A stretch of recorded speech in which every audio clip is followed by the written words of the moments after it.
This episode is proudly supported by the new Capital Food Market Canberra, where you can explore the very best producers, artisans, fresh food providores and hospitality venues of the region.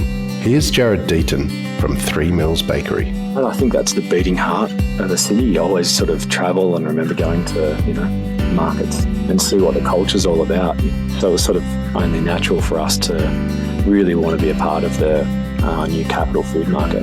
Yeah, we're really looking forward to it. I think it's an amazing market. For more information, go to capitalfoodmarket.com.au or visit the markets and feed your curiosity.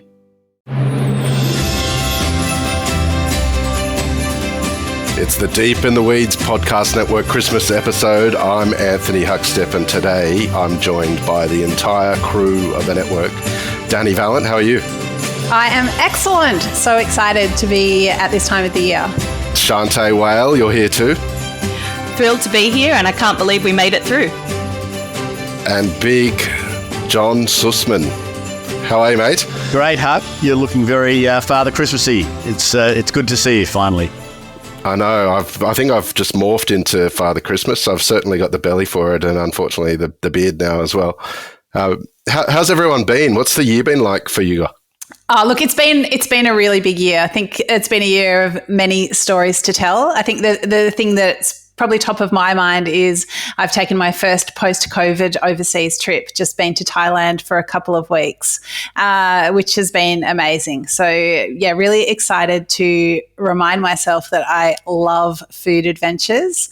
I think I ate my body weight both in mango sticky rice and in noodles. And yeah, I'm feeling really energized for the silly season and looking forward to a pretty chill summer and a big 2024. But we can get into all of that.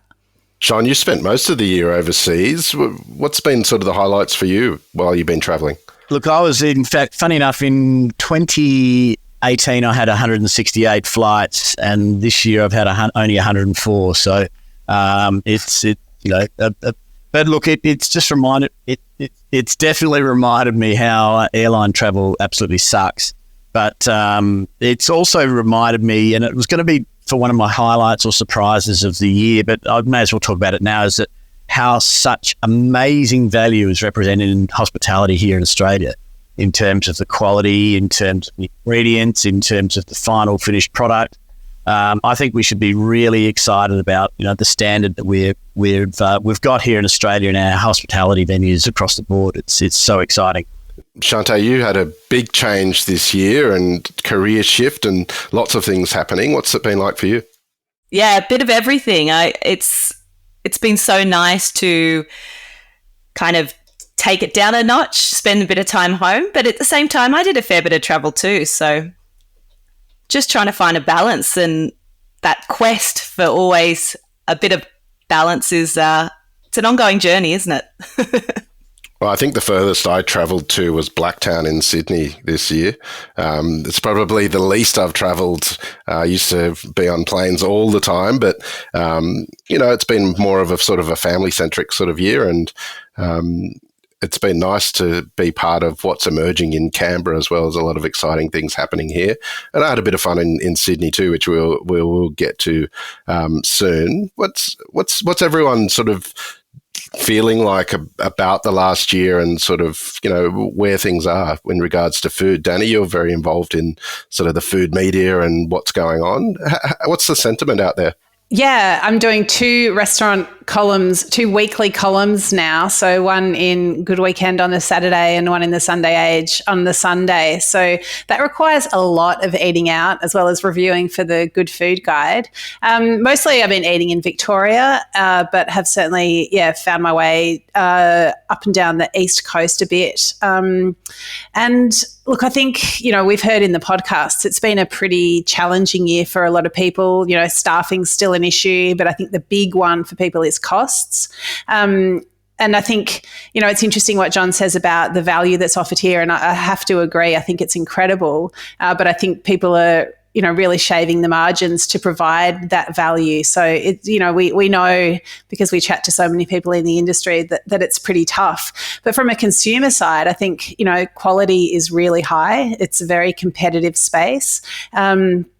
I think people are being creative in ways that you don't necessarily see on the plate with bells and whistles, but creative in how they manage their menus, manage their rosters, manage their kitchens. And, as someone who's a real watcher of the industry, as well as someone that dines out, I really appreciate the extraordinary creativity and effort that goes into all of that.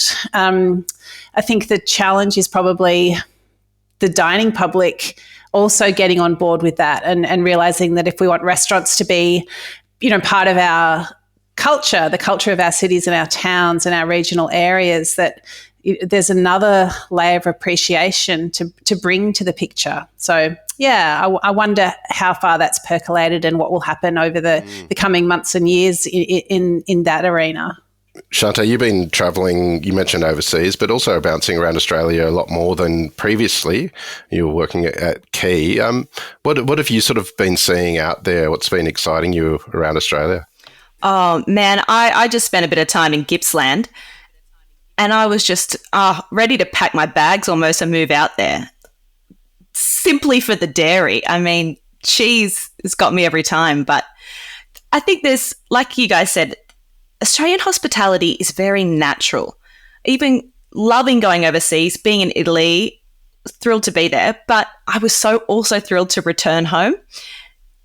And I think it's got to do with our natural, easygoing, laid-back style, but also hospitality is very natural for us too. So I'm so proud of Australia, and there's so many places that I haven't explored yet, and so it's endless. It's really cool.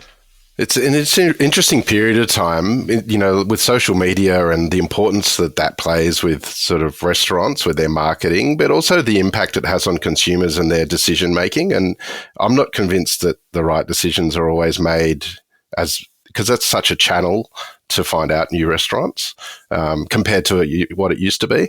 And it's sort of leaving the old guard behind a little bit and changing the shape of the industry a little bit in sort of who's important and who's not. Is that something that you guys are witnessing and seeing, that sort of weird dynamic going on? Well, Huck, I might jump in here a bit, actually, being the oldest and greatest Luddite of the group. I honestly think that pop is beginning to eat itself, and that there is an emerging renaissance of appreciation of old-fashioned recommendations from people you trust and know. And it'll be interesting to get Dani's take on this as a professional food journalist. But I mean, I'm less and less inclined to just jump on the social media bandwagon, and I'm beginning to think that, having a lot of followers or a lot of likes is like being rich in Monopoly, and it kind of doesn't necessarily resonate or reflect in terms of the actual enjoyment. Particularly, I think if you've got a level of confidence in your own ability to understand what represents good, better, best, both on the plate, in the service, and in the venue. And so I'm actually paying less and less attention to social media than I probably have over the last 7 or 8 years, and I'm less inclined to fall just hook, line, and sinker for what is being represented up there. So I think that there's, it's finding its place. I'm really interested to see where social media sits, and it'd be really interesting to hear from you guys as well. But just as a mud consumer that does eat out, sort of 5 days a week, I think there is a genuineness coming back into the market that is really exciting, and that integrity based around, having to perform for who's in the seat in the restaurant rather than having to perform of who's watching on social media is a pretty exciting transformation from where I sit. I don't know. I think there's room for all of it. I think you can't deny trends and custom that's driven by TikTok particularly, but also Instagram. I mean, you can walk through the city of Melbourne and see queues, outside the door and going around the corner, and there's nothing that explains that but social media. Whether those people are still lining up the next week, or whether they've flocked to the latest, where the algorithm sent them next, is another question. And whether those venues are actually the best venues to really go to. And after all, there are only so many so many deep fried Mars bars in a bubble tea that you can actually consume. Well, yeah, maybe there's a world record attempt on that we don't know about yet. I don't know. I think even the idea of best, like what is it? I think it's okay for that to mean different things to different people. But one thing I am noticing, that actually combines those two things is the social media personal recommendation aggregators. So I'm thinking about there's an app, World of Mouth, which is an international experts trusted guide to dining around the world. So so it is that idea of personal recommendations, but they are aggregated and distributed via social media. So I think that's an interesting one. Even that Instagram account that keeps popping up for me, Seconds, where you've just got people in the industry who are being asked rapid fire, what do they recommend? So it's combining that idea of trusted recommendations and social media. So I don't know, maybe it's in a way that sort of proves what you're saying, John. It's like pop is eating itself, but maybe some of the things it's eating are pretty tasty. Well, I've eaten some pretty tasty things this year. I haven't been to many restaurants, but I've got kids that eat better than most adults. They're absolutely extraordinary. So we can actually take them anywhere. And there's a new restaurant in Canberra called Such and Such, and it's by the guys from Pilot. And it's just a relaxed wine bar style, but Mal Hanslow, he's just one of those chefs that just knows how to bring flavour to the table without sort of showing off. Everything's simple. There's not too many elements, but it's just delicious. Absolutely delicious. And hats off to those guys. They're young. They're taking on a market that's evolving rapidly in Canberra. It's a really amazing sort of food scene here, and they're just knocking it out of the park. And what about you guys? Have you had some like cracking killer sort of best eats for the year? Yeah, definitely. I went and had an amazing lunch at Monopole, and what I loved about it was that it was actually like a release of back vintage wines from Crittenden, all of their Macvans and all of their Sauvignons they've ever made. But the chef actually tailored the menu for the wine. And I just think that is such an amazing humility that shows with a chef who probably, has his own cuisine, but he's happy to like start from scratch to showcase what's going to work best with the wines.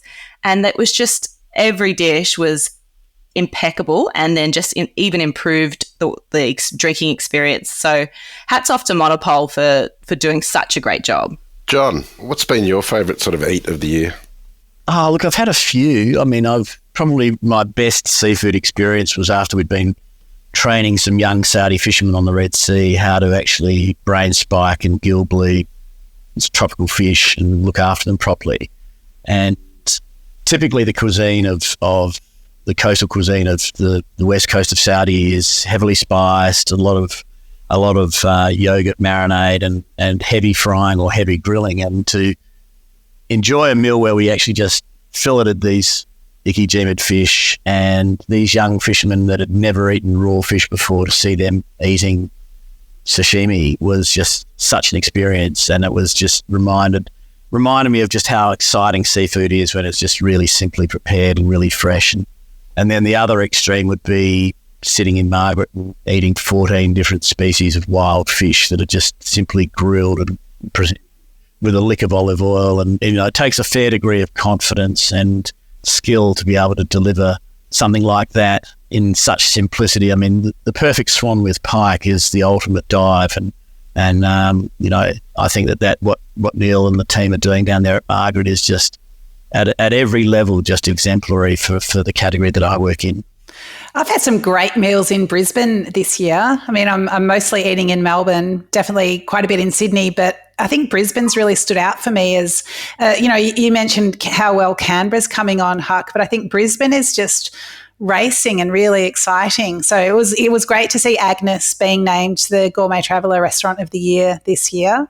I think it's so exciting to, put a Queensland restaurant at the top of the tree like that. And having eaten there a few months ago, I just could not big ladder to see it getting the recognition that it deserves. You know, everything cooked over fire, brilliant wine service, just really honest flavors.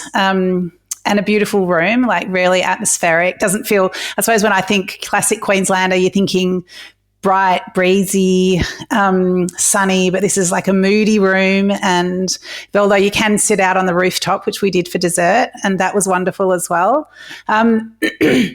A couple of other standouts in Brisbane for me have been Short Grain. We covered the opening of that with Martin Burtz on Dirty Linen, and it was wonderful to hear from him about the development of that restaurant, and then to be able to go and eat there was really exciting. So I think, you know, a lot of, as he calls it, you know, classic Marty dishes, so dishes that, you know, people might recognise from Long Grain over the years, but to see him return to his hometown and present them in a really cool kind of old factory space. Very, very exciting. And some young restaurateurs coming through, Bar Francine, which is a Brisbane wine bar in a little cute little Queenslander, and mostly vegetable cooking, but some really nice seafood there as well. And yeah, just a really fun place, just like kids having a go, and just the enthusiasm that's coming through from both staff and people eating there was just really winning. Absolutely loved it. And yeah, can't wait to go and eat in Brisbane again. I'm glad you mentioned Marty and Short Grain. In Canberra just recently, Becky that owns Zarb, a Thai restaurant, just recently opened Sen Nudes, which is a new Thai restaurant, and Canberra's lacking in Thai restaurants. I'm used to sort of living near Newtown in Sydney and indulging in all of the amazing Thai food there, and she's just cracking out some classic, amazing Thai dishes, and it's so good. I don't know if I've been as excited about an opening. You know, it's only, you know, $20 a head or something, but it's one of the best things that sort of happened. And I kind of feel like that sort of area of food, you know, where it's sort of, you're not spending a lot of money, but you're getting a massive bang for buck. It's, you know, might be local. I mentioned Blacktown at the top of the show, and I was in Sydney earlier this year and went to Gersha, which is an Ethiopian restaurant in Blacktown, and it was phenomenal, you know, and basically got this huge plate with about 10 different curries on it, this huge bread, which I think is called injera. I probably pronounced it wrong, but and you just sort of wrap up the bread and mop it through the curries, and the 5-year-old twins were sort of trying to avoid the bits with chili in it, and one of them got it, and she was like, it's spicy, but it's delicious, you know, I love that. which was a great sentence, but she drank a glass of water and then got on with it. But I think they ate more than I did that day, but my God, you know, you just sit around a table with 10 friends and eat like that. It's almost nothing better. Do you guys have some sort of, you know, like a surprise packet that's not, you know, these sort of fancy restaurants, that's, you know, your local, cheap and cheerful? Talking about cost of living, like I can't believe this year that I've reassessed what's local in my area, just trying to kind of boycott the bigger brands, you know, and going like, who's selling local honey? Can I get eggs from anyone around here? And I thought I did that during COVID, but even more so this year. But I hit up Flemington markets, Paddy's markets, fresh produce markets twice a year. And if you go at the end of when they're kind of closing down, you get some crazy sales, you know, like 10 kilos of cucumbers for 50 cents, you know, and you're like, what the heck am I going to do with all these cucumbers? But I fed most of my street, made a heck of pickles, and, you know, for what I got for $100, I was just amazed. So it's worth the drive to go up there. Shanteh, isn't it a peck of pickles? Maybe it is. A heck of a peck of pickles. I think my greatest cheap eat discovery was Mikshah Food Truck, which is a Turkish kebab van in Campbellfield. So, you know, right on the northern outskirts of Melbourne, you know, you're sort of almost on the way to Sydney, and it's in a factory back block. Like there's just like, you know, jet ski repairers and building fabricators around there. And you're like, surely this isn't the place. So then you come upon, there's, you know, fairy lights strung, and just like an outdoor lot with some chairs and tables, and these really, really good Turkish kebabs cooked by Ismail Tosun in a van with his daughter. He totally knows what he's doing. He's worked in fine dining restaurants. But yeah, it's like kebabs are simple and kebabs are good, and they're made with a lot of care, rigor, and yeah, just super satisfying. And you know, not only a great eating experience, but I think that my highest trafficking review this year. So I think not only are we keen on eating those experiences and finding them, I think people are really keen on seeking them out as well. And yeah, getting on that train. Everyone's looking for value, absolutely. But I think it's not just that you're not spending that much. It's like the experience is beyond. Like the story is all there. Like, yeah, love it. John, you like to hit the local restaurants when you're back in Australia. Have you got a favourite?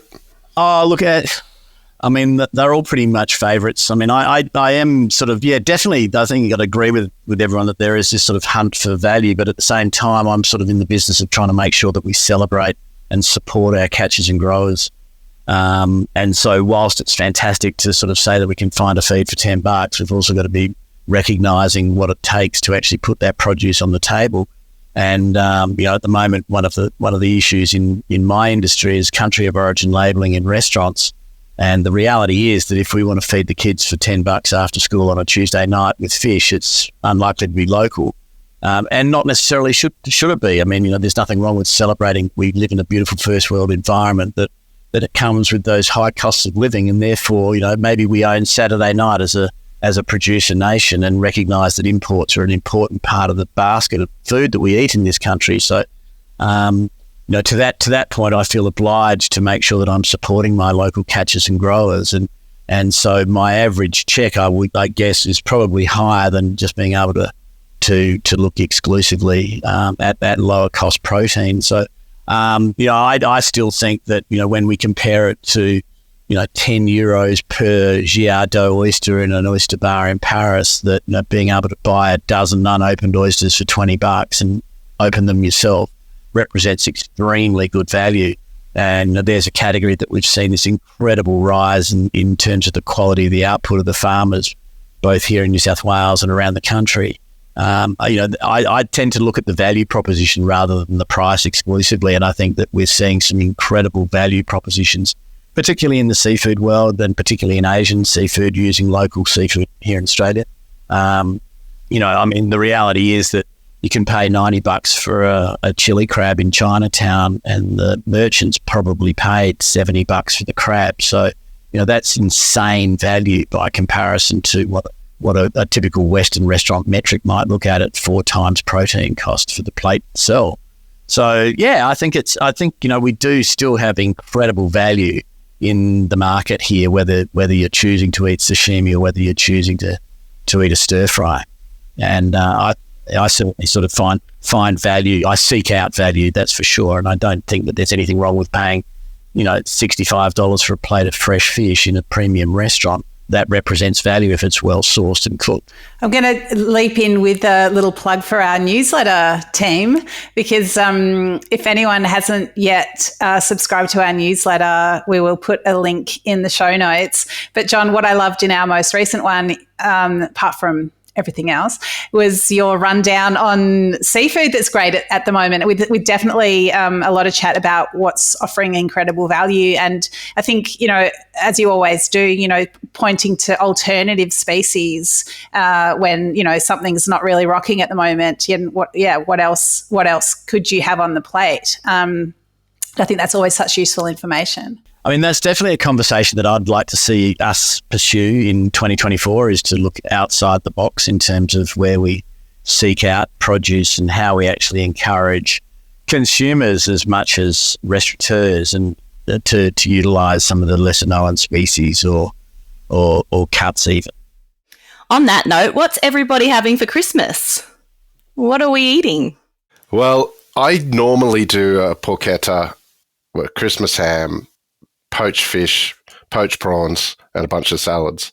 And it's normally like a peach and pistachio and mint salad, or a pea, dill, iceberg, lemon sort of salad. But I'm not sure. I'm going to mix it up a little bit this year. I think I might pull the porchetta out. I think I might actually bake the ham, which I never do. I'm always for sort of having the ham on the bone in the fridge, sort of, to slice at any sort of time. And I thought I might give that a bit of a go and roast it and present that as the meat for Christmas. And I thought I'd not poach prawns this year, and I thought I'd do something really daggy, and which suits me to a T, and do garlic prawns, because everyone loves it. I don't care what they say, what anyone says. Everyone loves garlic prawns if you smash them out of the park. Can't promise I can do that, but I'm going to try and do that. You definitely can do that. I think a glazed ham is a lovely idea, and you can put the peach you're going to put in your salad and make a little peachy jam and put that. And now that we know that the girls can handle a bit of spice, you can put a bit of chili flake in it as well. I normally do a glazed ham with a peach and mango chutney with some Szechuan pepper, and it's really delicious. I've ordered a ham, but it's only just like a little half ham because half my family's gone veggie, which is very annoying. So you'll definitely be doing, but there's got to be a ham. And I'm also going to make my famous Christmas strawberry gazpacho, which is a Portuguese spin on gazpacho, with strawberries and capsicum and a little tomato and goat's cheese salad on the side. So that's a lovely entree that you can just pass around. Sounds great. I'll probably be diving into a selection of rock oysters, and there are some beauties around at the moment, and the poor old rock oyster farmers here on the East Coast have had a pretty torrid time of the last 3 summers with fires and floods, etc. So to see great rock oysters in fantastic condition, I'm certainly going to be spending the morning shucking. Like Huck, I'll be having plenty of prawns as well, because as we've been discussing, wild Australian prawns are, representing incredibly good value for the quality that's around right now. And you know what? Unfortunately, fortunately, I'm also going to be having lobsters, because lobsters, we still can't get back into the China market. So it's an absolute bonus for all of us here in Australia.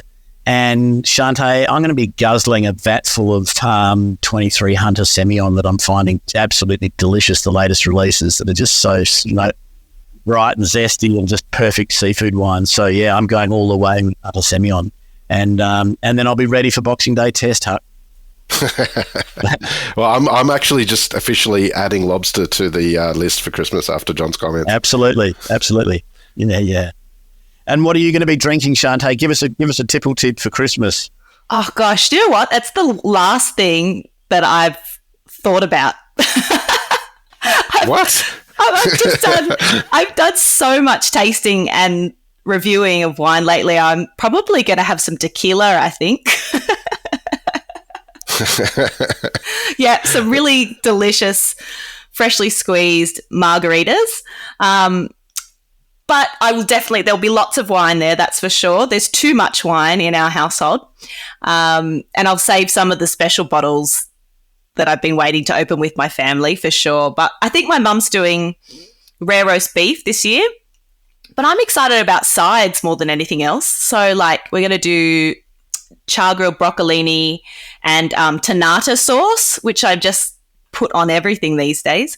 And I've pickled more pickles, pickled cherries and jalapenos. I made a jam to put on a roast goat's cheese. So, yeah, I'm excited about all the other bits and pieces.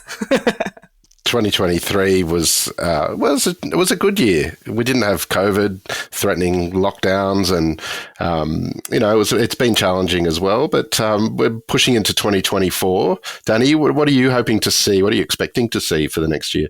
What do I want? I mean, I definitely think we've seen smaller menus in a lot of establishments. It just helps to control costs. But I think as a diner, I really love that. I think what I love the most is restaurants that are so clear of their project that they don't try to cover all the bases. They just are able to express who they are and what they're offering, on a menu and then on the plate.